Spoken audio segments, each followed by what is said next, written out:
और मेरा सवाल है कि वो फिल्म MTA ने बनाई थी तो वो काफ़ी अच्छी थी, मगर वो पूछना था कि शराड के ऊपर कोई ब्लड स्टेन या कोई DNA है उसके ऊपर, जो अगर आप ब्लड स्टेन्स तो हैं, और वो जो उन्होंने टेस्ट ये किया है, मैं बता रहा हूँ ना, स्पेन वाला जो रुमाल है उसके जो ब्लड के सैंपल टेस्ट किए हैं, उनका ख्याल है वही है जो उस श्राउड के ऊपर है, इसलिए वो एक आदमी का है।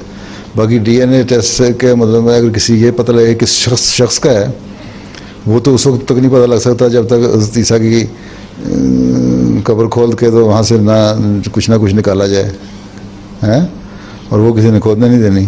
शायद कोई वक्त आए, लेकिन अब तो उन्होंने उसको देखने से ही मना कर दिया है जब से फिल्में बननी शुरू हुई हैं और सवाल उठने शुरू हुए हैं और बहस शुरू हो गई है कि आया ये ईसा की कब्र है किसकी है। उन्होंने फॉरेनर्स के लिए वहाँ जाना ही बंद कर दिया है।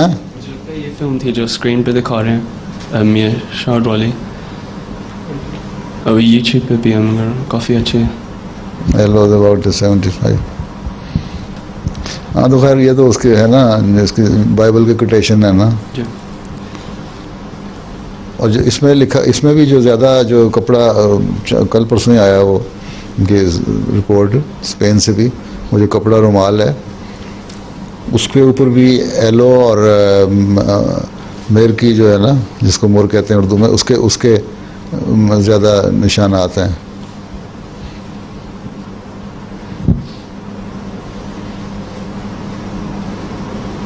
Sudden flow of blood and water. अब ये जिंदा आदमी में होता है, कोई मुर्दा आदमी में से नहीं निकल सकता है।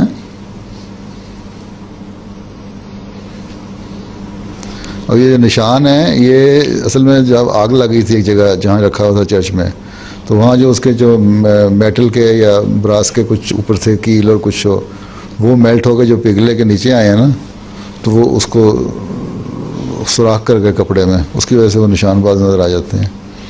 लेकिन ये है, उसके बाद हाथ में रखे गए बांध के,